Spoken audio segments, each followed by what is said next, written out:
Bonjour à toutes et à tous et bienvenue dans ce nouvel épisode de Zenicast, le podcast made by Zenica. Que ce soit en entreprise, dans le monde de l'open source ou bien dans l'animation de la tech, les communautés permettent de faire vivre un projet, un programme ou de créer de l'émulsion autour de la tech. Comment les faire vivre, les animer, c'est le sujet du jour et pour discuter de cela, j'ai l'honneur d'accueillir plusieurs personnes très actives dans ce domaine et je vais commencer par Adriana. Salut Adriana. Salut, comment allez-vous? Très bien, merci Merci. toi. Merci beaucoup de m'avoir invité. Et bonjour à toutes et à tous. Je m'appelle Adriana, vous avez entendu, j'ai deux noms, Nava et Aguilar, car je suis mexicaine, mais je suis aussi française.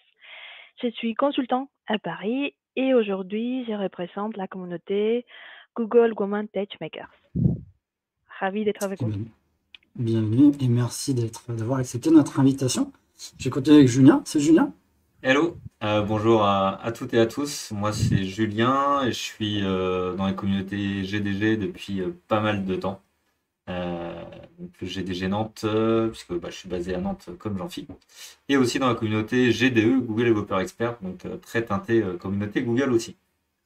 Eh ben, merci Julien pour cette intro. On va aller sur Lyon. Salut Mika. Et hello, du coup moi je m'appelle Mickaël, je suis consultant à Zenica, mais pas à Nantes, à Lyon. Et je participe aussi à pas mal de communautés. J'ai commencé au début avec le Lyon.js et après j'ai rejoint plein de communautés de projets open source comme Upright ou encore Remotion. Et peut-être plus tard, on ne sait pas. Teasing. Et Lucas, salut Lucas. Ouais, salut. Du coup, pareil, consultant dans l'agence de Zenica Lyon et je suis aussi représentant de la communauté Upright, dont je fais partie aussi. Très bien, merci bien. Et moi c'est Jean-Philippe, je suis consultant du coup à Nantes, développeur et dans plusieurs communautés. Corgad et Human Talk à Nantes. J'avais commencé pendant le Covid et c'était quelque chose qui était super intéressant de faire de l'émission tech pendant cette période pas forcément très, très sympa. Et dans plusieurs communautés de produits, notamment GitLab, Gitpod et depuis peu Google aussi. Alors, est-ce que justement quelqu'un peut donner une définition de la communauté? Est-ce que Adriana, par exemple, toi, une communauté, tu vois quoi dans ce mot?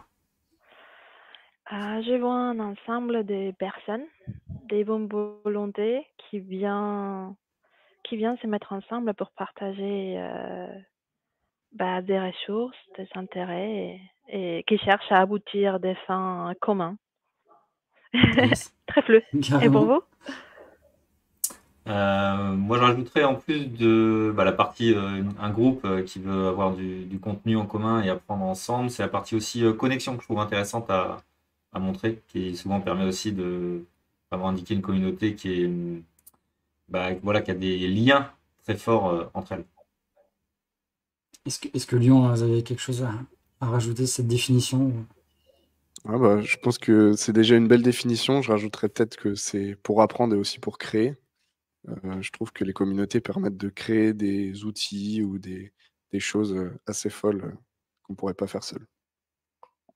Carrément, merci bien. Et du coup, moi, je reviens à deux questions qu'on m'a posées, qui sont un peu identiques, c'est dire que les communautés, c'est un peu comme les DevRel.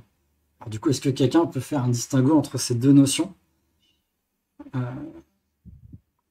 Personne ici est DevRel, si? Pardon. Non. non. Vas-y. Non, en fait, vous avez triché, vous avez mentionné plusieurs communautés. Donc, je fais aussi partie des Ladies of Code et des Duchesses. Et donc, chez Duchesse, on a une DevRel et on l'a posé la question. Et pour elle, la différence, c'est qu'elle est vraiment un intermédiaire entre son éditeur et la communauté. Donc, tu vois, les communautés sont vraiment, nous on est des utilisateurs tech et on a les ressentis directs des utilisateurs de ces outils. Et elle faisait, disons, la communication, les ponts entre l'éditeur et nous. Ouais, carrément, ouais. C'est vrai que DevRel, c'est un métier, alors que communauté, c'est du bénévolat, tout simplement. Euh, Par quelque chose qui, justement, nous anime et nous intéresse au quotidien. Et tiens, Lucas, comment est venue, toi, l'idée d'intégrer une communauté à côté Upright?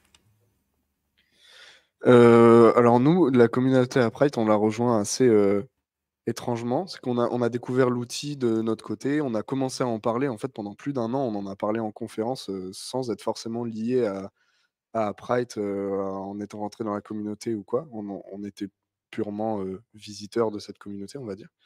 Et quand Upright a mis en place son programme d'Upright Heroes, donc d'ambassadeurs, on a été contacté pour en faire partie, puisqu'on faisait partie des gens qui en parlaient déjà beaucoup, enfin, qui en parlaient pas mal par rapport à la notoriété de l'outil. Et du coup, bah, on a accepté parce que c'était une expérience qui nous intéressait et on regrette pas aujourd'hui.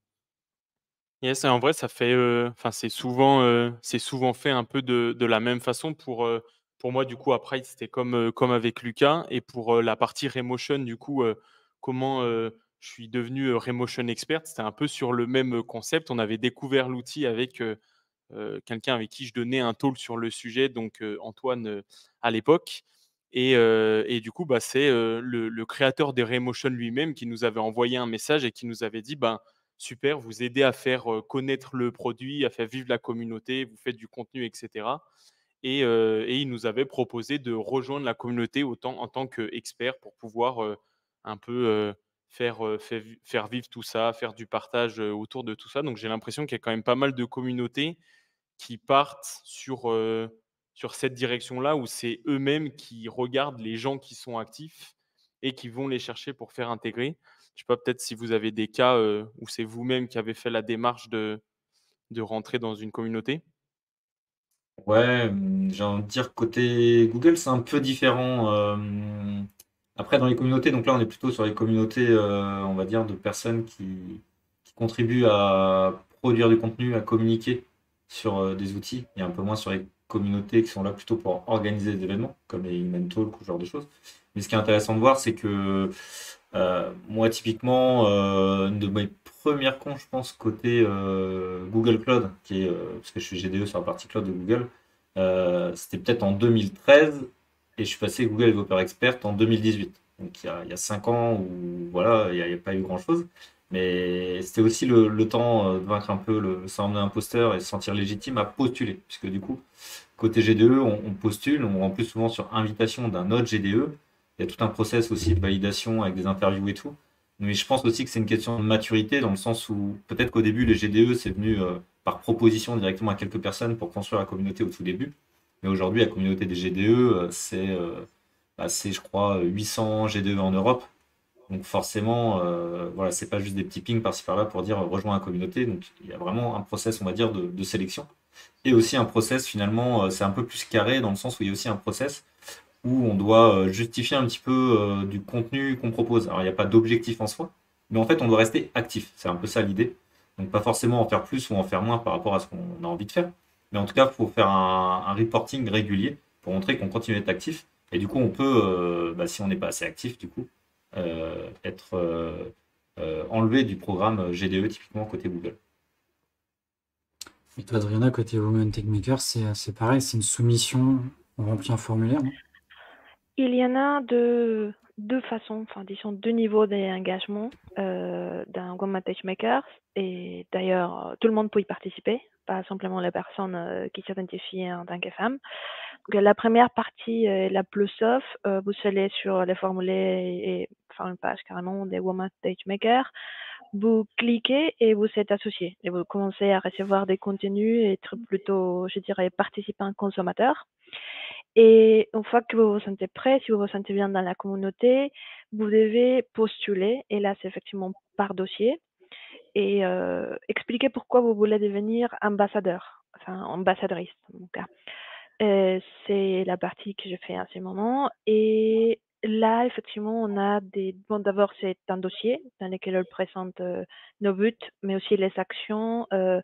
Comme on a dit chez Google, il faut montrer un peu que tu fais déjà des choses pour la communauté. Je pense que c'est vrai comme pour vous aussi. Vous savez d'abord utiliser l'outil et après vous savez montrer votre intérêt sur l'outil. Pour nous, il faut montrer l'intérêt pour l'outil, mais par la communauté. Déjà la production. Et si c'est accepté, ensuite, pareil, je pense on a des obligations des reporting au moins chaque 3 mois en production qui te convient, orale, écrite, organisatrice, ça dépend.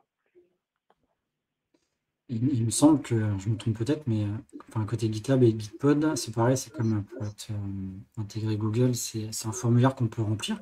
Donc il faut réussir à convaincre ce syndrome de l'imposteur, comme tu disais Julien, pour dire est-ce que je suis légitime à postuler à ce genre de programme, mais ils sont tout le temps disponibles. C'est-à-dire que le lien, on pourra mettre les liens dans la description du podcast, on peut y accéder tout le temps, alors que pour les Women Tech Makers, c'est des sessions, enfin, il y a une période Oui, d'ouverture en fait. Oui, là, on vient de fermer, d'ailleurs, merci. On vient de rejoindre, enfin, il y a plein d'ambassadrices et ambassadeurs qui viennent de rejoindre le programme. C'est ouvert une fois à l'année. Et je pense que, par exemple, le JDA, c'est ce que je connais, c'est ouvert tout le temps, pas vrai, mais c'est sur dossier.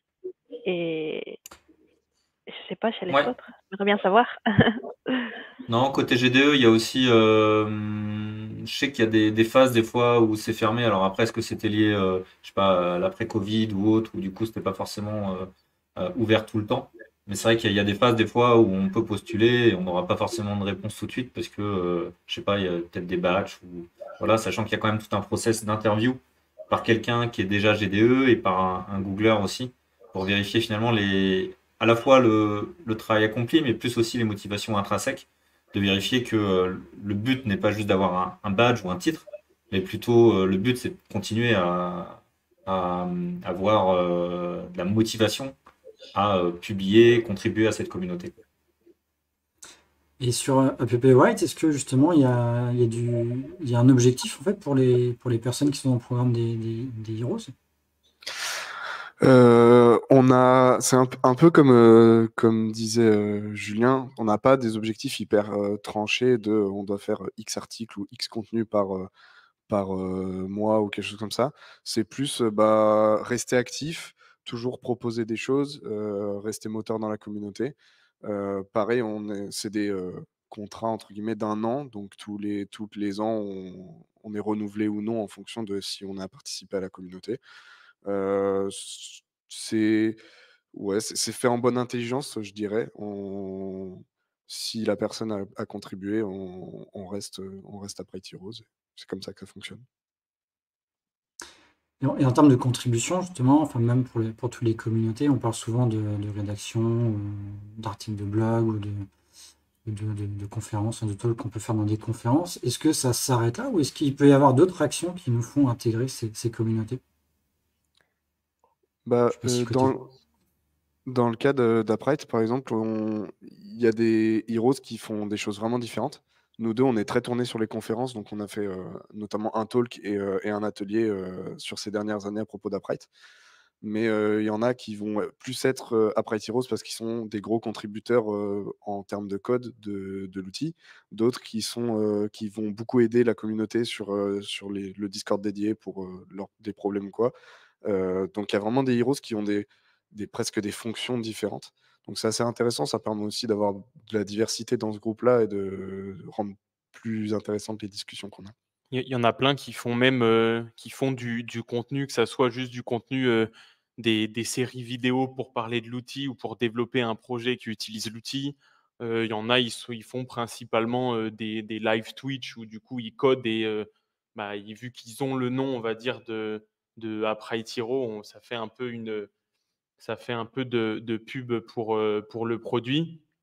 Et après, il y a un truc quand même qui met pas mal l'accent, c'est sur, ce qu'on fait sur les réseaux sociaux, d'essayer de relayer des communications, voilà, de partager ce qu'on fait à la communauté pour qu'ils aient un visuel. Pour eux, je pense que c'est pas très utile qu'on fasse des projets et cetera dans nos coins et qu'on n'en parle à personne. Ils aiment bien, par exemple, quand nous, on a fait l'atelier, on l'a partagé sur le Discord, en disant: «Voilà, il y a 2 heroes qui ont fait un atelier, si vous voulez aller voir». On avait fait des coms sur Twitter et cetera. Donc je pense qu'il y a aussi toute cette partie-là, pardon, qui pour eux est assez important sur les communications pour les gens qui potentiellement ne connaissent pas encore cette communauté, quoi.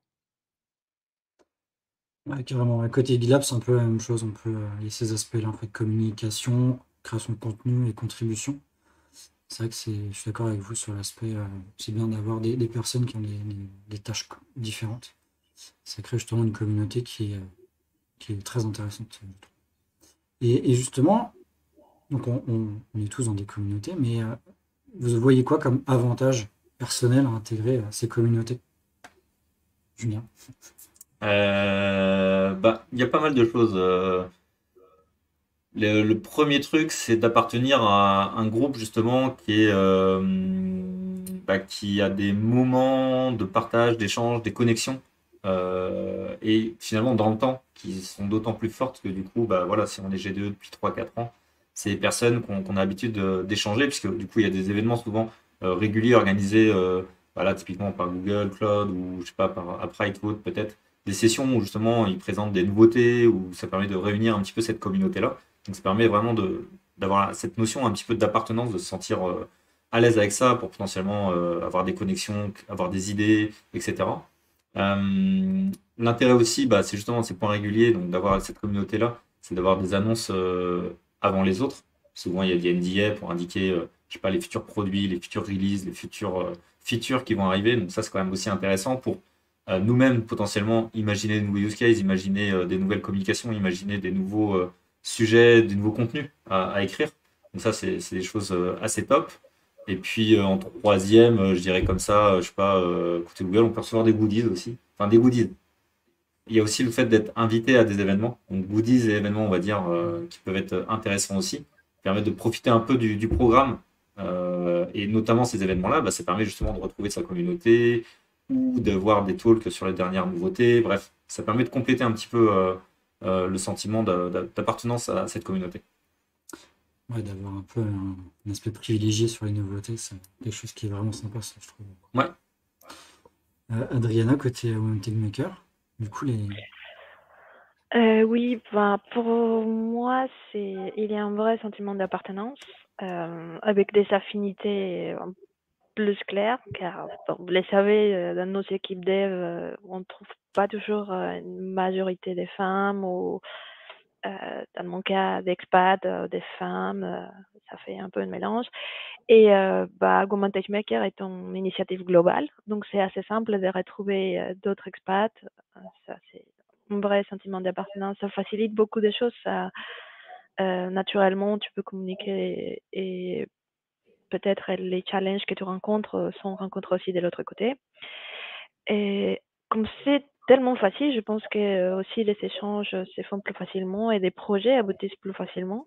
Les côtés tech, c'est trop bien. Donc les gens partagent un bon entre copains et copines.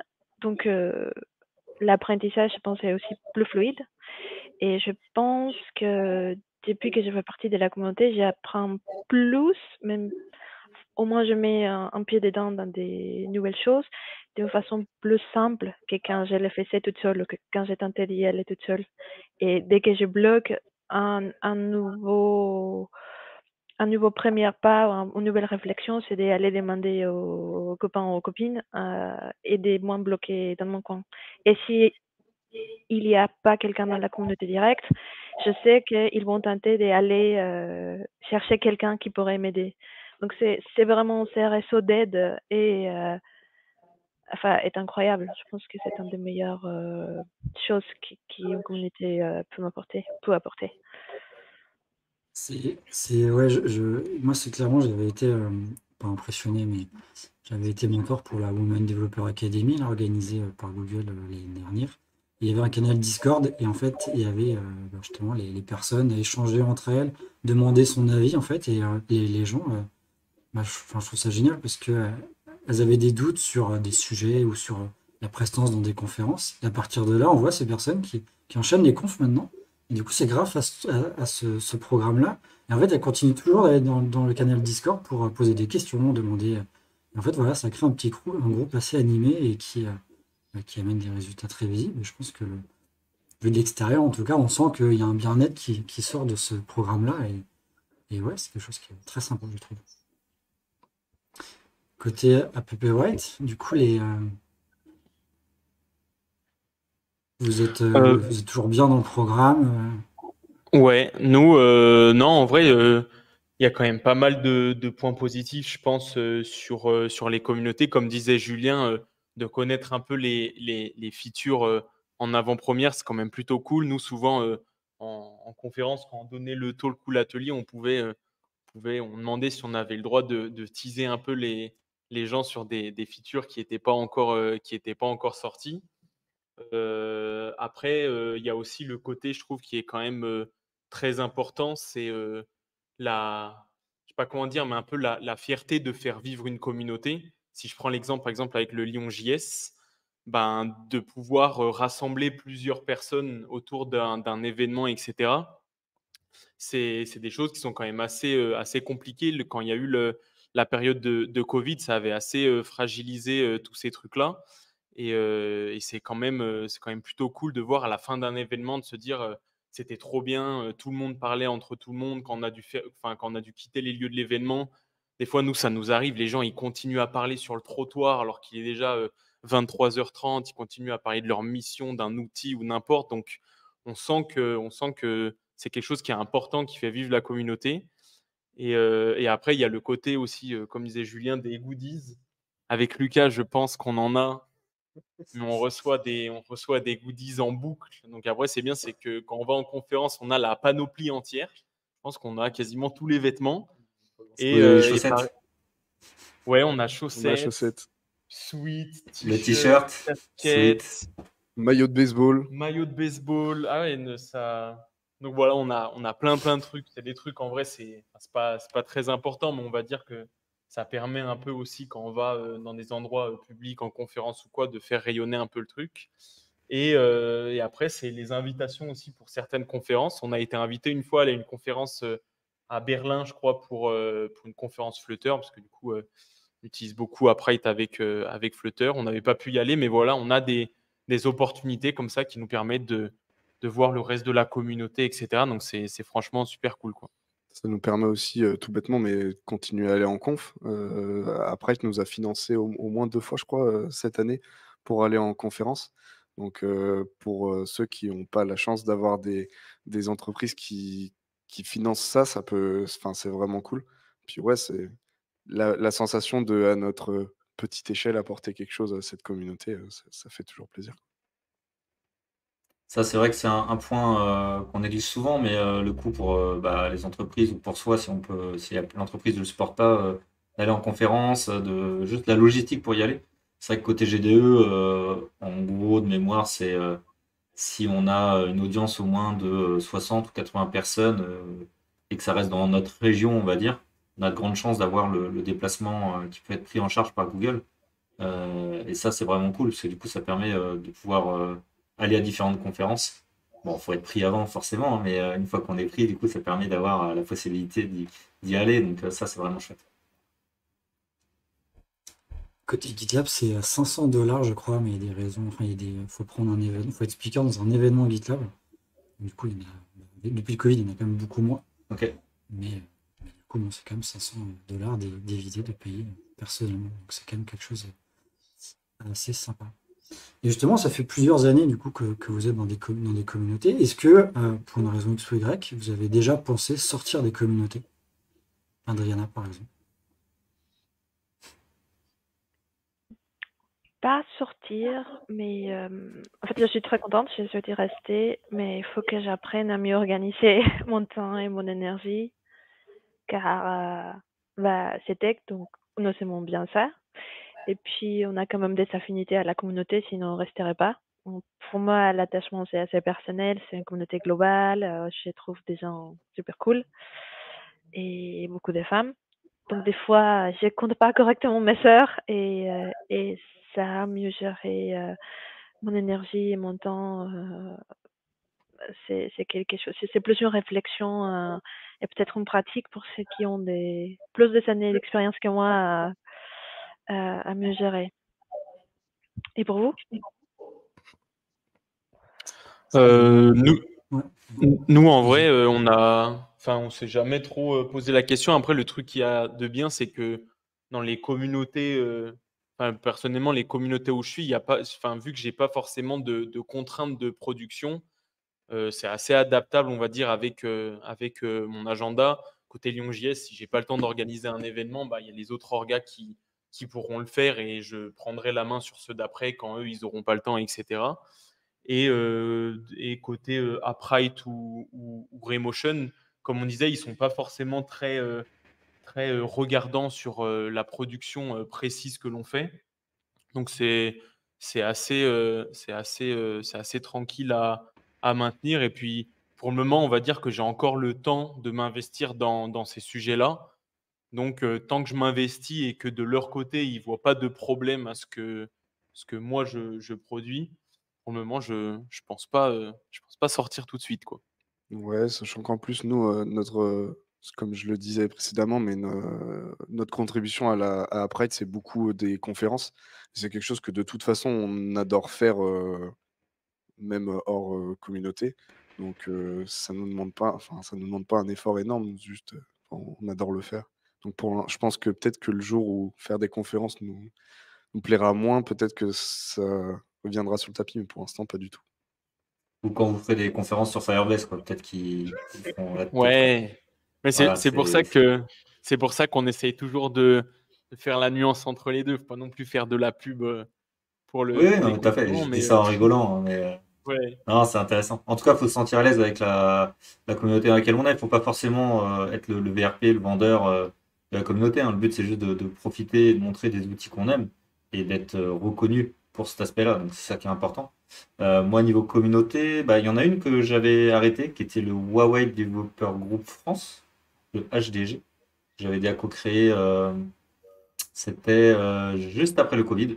Et puis finalement, il y a eu très très peu de soutien, c'était assez dur. Voilà, il y avait quand même une direction à prendre côté Huawei. On n'avait pas forcément la main pour organiser ce qu'on voulait. Donc c'était assez difficile à vivre. Moi qui étais habitué depuis 2011 avec le GDG, où en fait on fait ce qu'on veut. On a déjà eu des gens, Sébastien Stormac par exemple d'AWS sur scène ou autre, il n'y a aucun problème. Du moment que ça amène du contenu finalement et que ça permet aux différents développeurs et personnes de l'écosystème tech de grandir. Donc, c'est vrai que c'était un peu différent.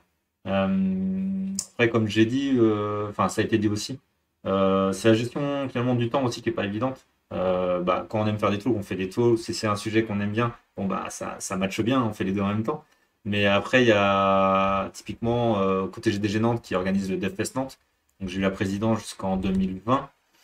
Voilà, 2019, je devais passer ouais, au moins en moyenne, je pense, minimum 4 heures par semaine. Donc voilà, quand on a des enfants, forcément on a un boulot aussi. Ça serait bien de vivre que des communautés, mais ça, c'est pas encore le cas. Donc du coup, voilà, il fallait trouver quelque chose. Donc moi, j'avais passé aussi la présidence à Annabelle côté GDG pour aussi voilà, me décharger. Donc je suis toujours à aider sur différents sujets côté DFS Nantes, mais je suis pas le président. Et voilà, l'idée aussi, c'est de trouver un bon moyen de temps en temps peut-être de se mettre en retrait ou en tout cas de peut-être se focaliser juste sur certains sujets, comme, je sais pas moi, lancer des podcasts ou mais pas faire à la fois du contenu, des talks, des podcasts, des vidéos, des Twitch, du live coding, de l'open source. Et finalement, en fait, on fait un peu de tout, mais voilà, l'impact est pas évident à trouver. Donc voilà, c'est aussi un moyen, on va dire, en tant que personne aussi dans les communautés, de trouver sa place, parce que finalement, c'est assez large sur ce qu'on peut faire souvent dans la communauté. Il faut trouver aussi le média dans lequel on est à l'aise aussi pour être efficace. Et peut-être qu'à certains moments, on va utiliser qu'un média, voilà, si on est à l'aise à écrire, on va plutôt se focaliser sur des articles, puisqu'on a plein de choses déjà en tête d'un point de vue pro-perso.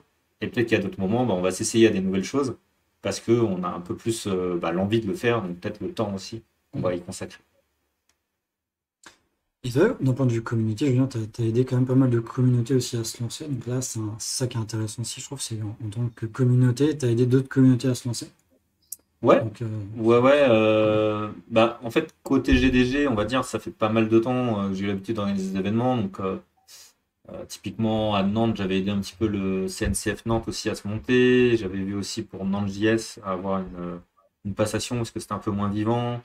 Voilà, donc il y a eu différentes choses comme ça qui sont passées. Il y a eu dernièrement à Niort la conférence DevQuest qui s'est créée, où du coup j'ai pu leur donner des petits tips.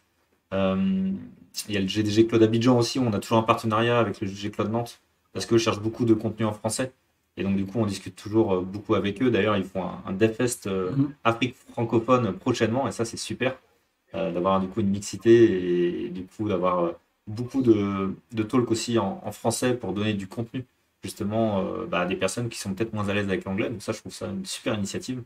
Donc oui, l'idée de donner juste des tips, en fait, finalement, on ne se rend pas compte, mais quand ça fait longtemps qu'on organise des choses ou qu'on est dans des programmes de communauté à produire des articles ou faire des confs, finalement, on acquiert des compétences et en fait, on peut aussi transmettre ces compétences-là. Tu parlais de l'accompagnement Mhm. côté speaker ou autre avec la Women Academy. Voilà, donc c'est des choses, c'est toujours intéressant parce que souvent, quand on rejoint ces communautés-là, c'est qu'on a envie de partager.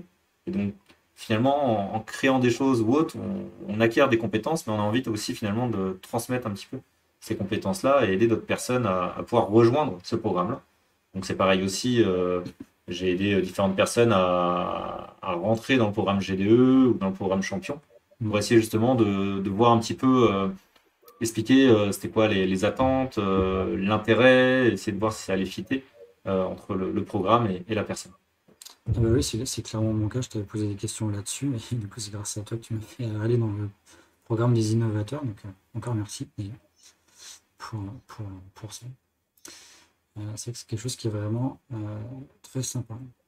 Et moi, ça me fait penser à quelque chose qui est fait tiquer sur les réseaux. C'est que je crois que dans le détail du programme Women Tech Maker, Google a mentionné le fait que ça allait prendre du temps. Parce qu'effectivement, être dans un programme, ça demande du temps. Effectivement, si on est dans un programme, entre guillemets, et qu'on ne fait plus rien, se pose la pertinence de rester dans la communauté. Côté GitLab, ils ont créé un programme, enfin, ils ont essayé de mettre un programme GitLab Alumni pour vraiment dire, les anciens, pendant un moment donné, ils étaient actifs. Maintenant, c'est plus le cas pour diverses raisons, mais du coup, on garde quand même une trace de leur passage. Ouais, de leur contribution un petit peu, de ce Voilà. qu'ils ont aidé en fait à ce Ouais. qu'ils ont donné à la communauté. Exactement, pour garder quand même une trace, parce que ce qu'ils ont fait, c'était quand même quelque chose qui était quand même très sympa.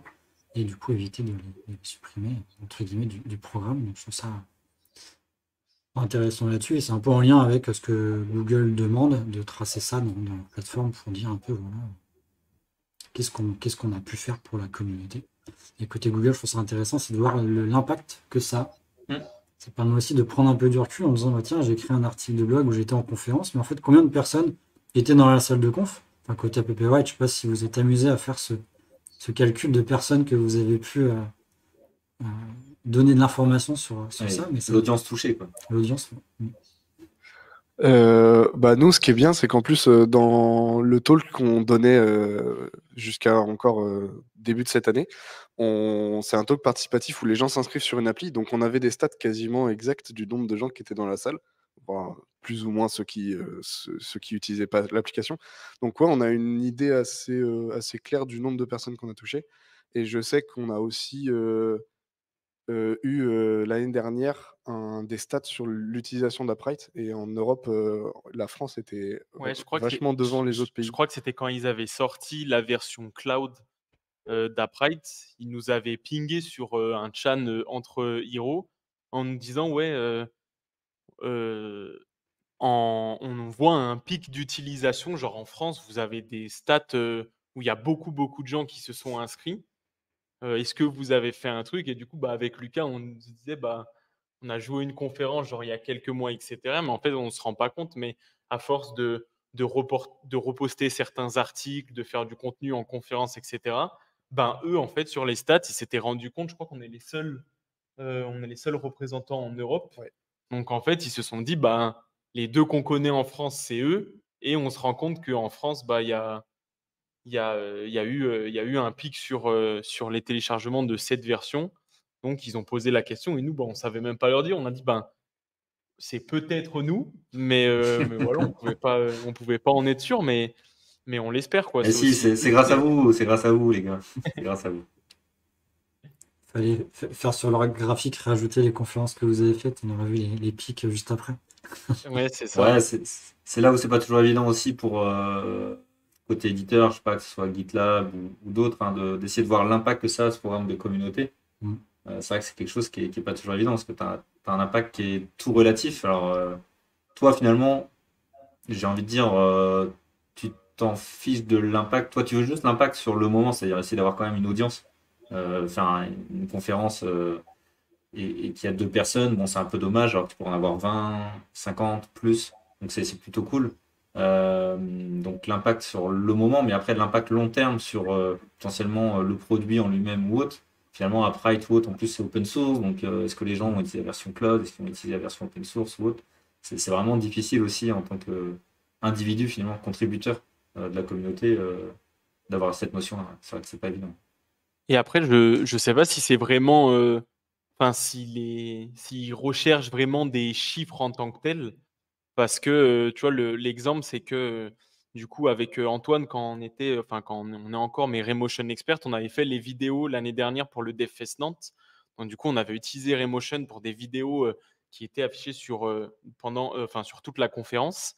Et en fait, quand on avait envoyé ça au créateur, ben, lui, en soi, il peut pas savoir combien de personnes ça a ramené, qui sont allés voir l'outil ou quoi, parce que ça se trouve, ben, les gens ont vu les vidéos, mais n'ont même pas cherché à savoir d'où est-ce que ça provenait.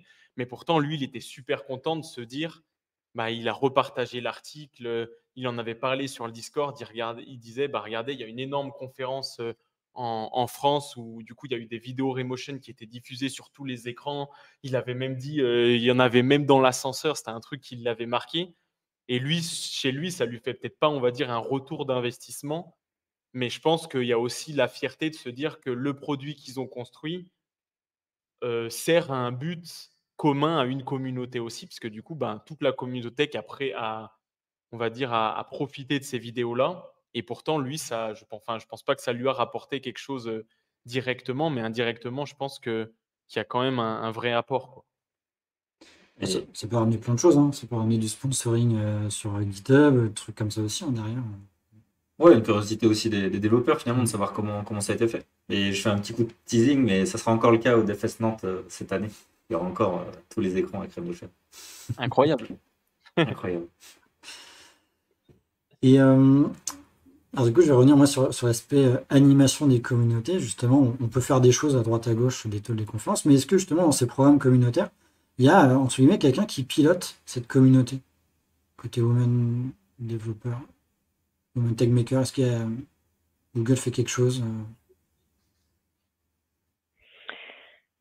Pardon, j'ai pas entendu la question. Tu peux répéter, s'il te Est-ce plaît? qu'il y a quelqu'un côté Google ou dans le programme qui anime la communauté justement pour, je sais pas, prendre des nouvelles des ambassadrices, proposer des événements entre vous? Oui, cette année, il y a eu un gros changement chez nous. Donc, ils se sont rendus compte qu'il fallait un peu plus de proximité avec les ambassadeurs parce qu'on est global.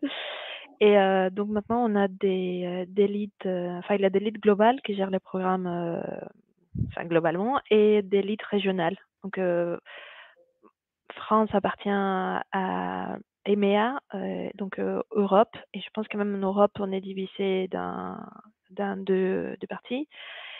Et oui, c'est des Google, des gens chez Google, des Googlers qui nous aident un peu à. Il n'intervient pas, ce qui est génial dans les programmes. Je pense que Julien l'a dit, on est vraiment libre à organiser ce qu'on veut.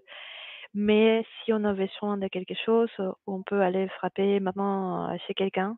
Et du coup, c'est très bien parce que, par exemple, pour moi, j'en avais pas d'expérience en tant qu'organisatrice communautaire, c'était plutôt participante. Et aller pouvoir dire à quelqu'un, ah, j'ai besoin d'organiser ça, est-ce que tu connais quelqu'un? Ah, oui, je connais quelqu'un. Elle est au Belgique, mais bon, elle peut se libérer si tu as un peu de temps. Ou je connais quelqu'un à Nantes, ou blablabla. Et c'est plus de contacts, même si les termes chez eux, c'est des leads, mais c'est des contacts, je pense. Ils facilitent l'échange entre les ambassadrices.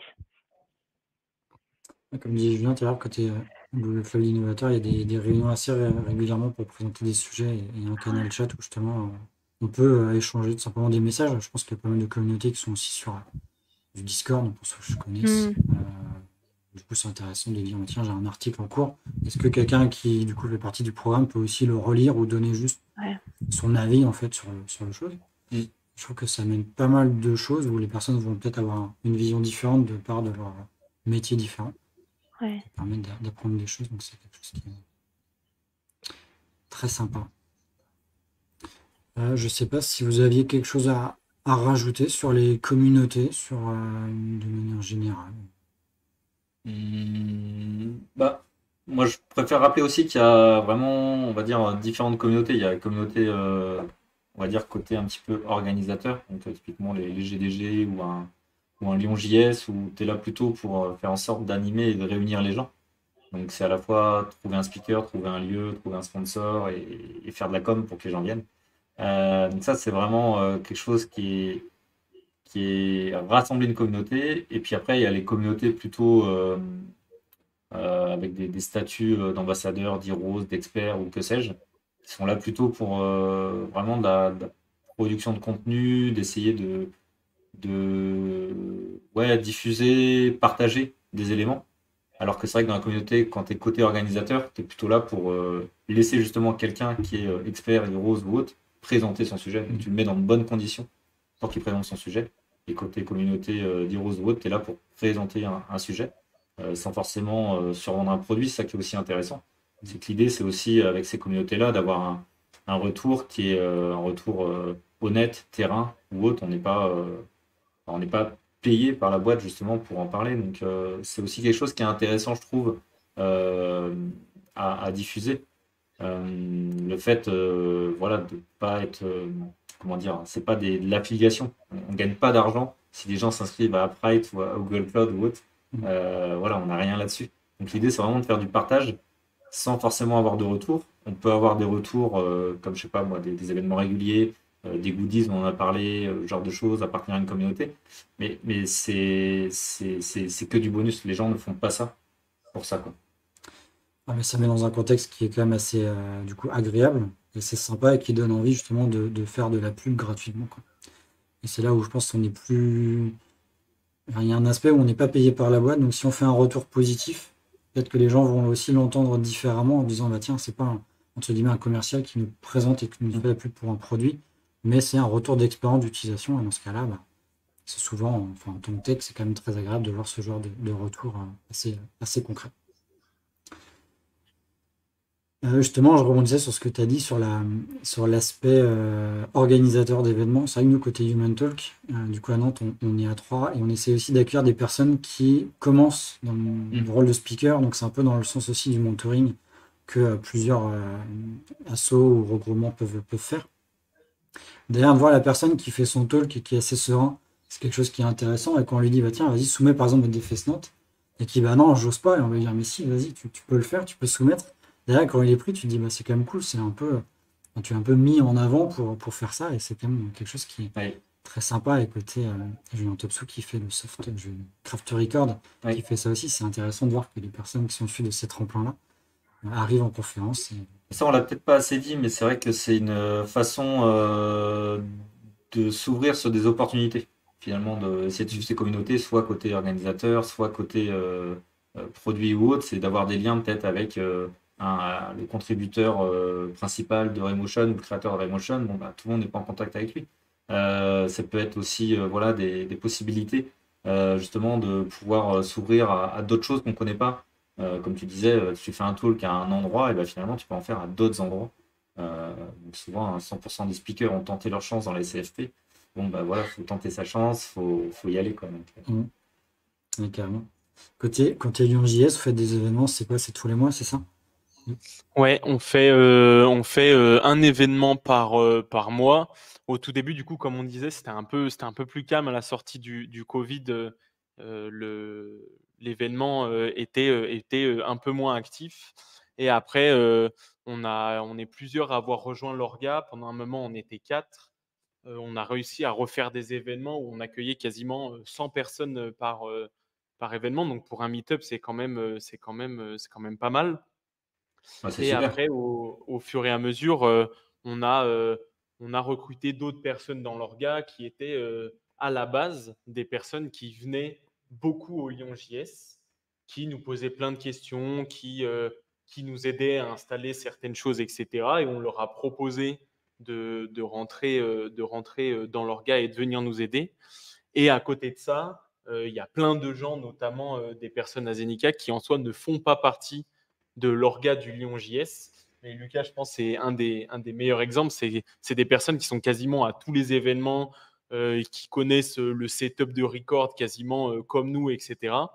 Et voilà, ils font partie de la communauté, ils ne vont pas rechercher des speakers, etc. Mais il ne faut pas oublier que c'est quelque chose qu'on fait nous gratuitement en tant qu'orga, mais les gens qui viennent aussi au meet-up, eux, ils viennent là pour quelque chose, c'est pour apprendre des nouvelles choses, pour partager avec des personnes de la communauté lyonnaise. Donc eux non plus, ils n'ont pas grand-chose, enfin, ils n'ont rien à y gagner financièrement. Donc c'est ce qui fait aussi que les gens viennent, parlent avec tout le monde, nous aident, posent des questions. Et on nous demande est-ce que je peux vous aider pour le prochain event, s'ils ont des idées de speakers, ils viennent nous demander, etc. Donc c'est vraiment, on va dire, un truc, je pense que c'est la définition du mot communauté, c'est qu'en vrai, il n'y a pas vraiment de... Il y a des échelons, des orgas, des participants, etc. Mais on est tous là, au final, pour la même chose. C'est pour partager des moments ensemble autour d'un sujet. Et je pense que c'est le plus important, quoi. Ouais, je suis totalement d'accord. Nous, c'est vrai qu'on a pareil, on a eu un côté mental qu'un orga qui est venu. En fait, il venait toutes les sessions. C'est Alexis. Et du coup, on lui a demandé, tu peux venir dans l'orga? Il fait, ça consiste en quoi? Il fait, bah, t'inquiète pas, il n'y a pas grand-chose à faire, mais on prend tout coup de main, comme ça on se délègue des tâches et on peut à faire des événements. Et pour rebondir sur quelque chose qu'on a dit au tout début, normalement, les Human Talk, par exemple, c'est tous les mois. Et en fait, nous, on s'est dit, bah, faute de temps, on va faire tous les 2 mois, en fait. Et en fait, on se met pas dans le rouge pour organiser ces sessions-là. On le fait bénévolement, hein, comme on dit depuis tout à l'heure. Et du coup, on se met pas de... On fait quand on peut. On arrive au bout du podcast, je pense. Je ne sais pas si vous avez un petit mot de fin sur les communautés pour, je sais pas, donner envie ou donner votre retour sur les communautés sur lesquelles vous participez. Adriana, un petit mot de la fin. Oui, je veux remercier à toutes les communautés, les créateurs de communautés qui ont donné 20 mois à leur temps. Si j'organise maintenant chez Woman Touchmaker, c'est parce qu'il y a 20 mois, il y a eu Ladies of God, Laila, Marie, des organisatrices qui ont donné de leur temps. Chez Duchesse aussi, qui organise des événements incroyables. Un peu moins, mais parce qu'il y a plein des chefs d'entreprise, des mamans et des femmes incroyables qui donnent leur temps. Et merci à elles. Et bon, maintenant, je pense que c'est un peu ma partie, ma façon de dire merci, c'est de créer aussi une place pour celle qui vient, pour construire une tech comme l'aime, diverse, inclusive, riche. Donc, merci. Merci beaucoup. Lucas, un petit mot de la fin. Ouais, bah, en soi, je vais reprendre un peu ce qui a été dit, mais c'est vraiment cool de faire partie de communautés, que ce soit les communautés dans lesquelles je suis très actif comme à Pride, celles où je suis un peu par procuration comme le Lyon JS, on va dire, ou même celles où je suis pur consommateur, voire même celles que je suis juste sur les réseaux. C'est ce qui me fait aussi aimer mon métier, je pense. Je pense que sans les communautés, je serais peut-être beaucoup moins passionné par ce que je fais au quotidien. Donc, merci à tous ceux qui y participent et j'espère que j'arrive à faire un peu ça à mon niveau aussi. Yes, bah moi, en vrai, Merci. pas grand-chose en plus. Je pense faut vraiment pas hésiter à rejoindre des communautés. Tout le monde a quelque chose à apporter. Je sais qu'il y a, comme on disait tout à l'heure, il y a beaucoup le syndrome de l'imposteur, mais comme on disait, on est sur des choses qui sont autour de la passion, quoi. Donc, faut pas hésiter à rejoindre ce genre de choses. Et pour les personnes qui gèrent des communautés, c'est un peu pareil. Il faut pas hésiter à essayer de ramener des gens, de les faire monter. Il y a des gens, ils pourraient s'investir et juste, en fait, ils ont peur et ils osent pas.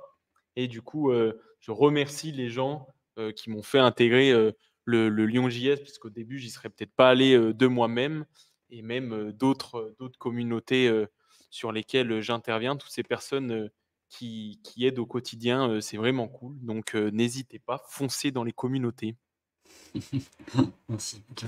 Julien? Ouais, bah, pour continuer, c'est vrai que les communautés permettent d'avoir des opportunités qui arrivent et donc saisissez-les, comme ça a été dit, hein. Nous, le DevFest Nantes, le premier, c'était 150 personnes. On l'a créé en 2 mois et demi, 3 mois, j'ai envie de dire un peu à l'arrache, même si ça s'est pas vu la première fois, mais c'était quand même assez short et personne de nous a fait des études dans l'événementiel. Et aujourd'hui, on accueille 2500 personnes par jour pendant 2 jours. Donc finalement, c'est juste parce qu'on aime ça, on est entre nous. Mais c'est, comme je le dis, c'est saisir ces opportunités. Et ça commence souvent par vraiment des petites étapes. Tiens, il y a un truc intéressant, bah, pourquoi tu publies pas un article de blog? Pourquoi tu fais pas une petite contribution? Et pourquoi, et pourquoi, et pourquoi? Et finalement, voilà, tu rentres dedans, tu trouves ton intérêt personnel aussi, il y a un accomplissement. Et c'est comme ça aussi qu'après, tu grandis. Et tu trouves finalement d'autres opportunités aussi. Et en fait, tu continues comme ça à jouer. Et c'est vrai que ça permet de continuer à être passionné dans le métier de la tech, quoi. Ouais, carrément, et je remercie aussi moi, les entreprises qui mettent en place ce genre de programme. D'ailleurs, il y a Dagger qui en a lancé une hier, justement, pour justement pousser le produit.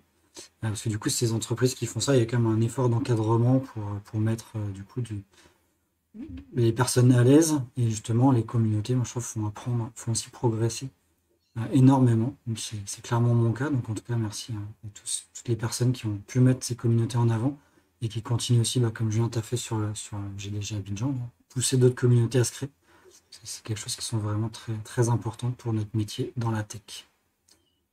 Merci à vous pour ce moment. C'était très, très intéressant d'évoquer ce sujet des communautés. Et puis, bah, on vous souhaite à tous une bonne journée. Et puis, à la prochaine pour le prochain épisode du podcast. Salut tout le monde. Salut. Merci Jean-Philippe. Salut, Ciao, merci. ciao.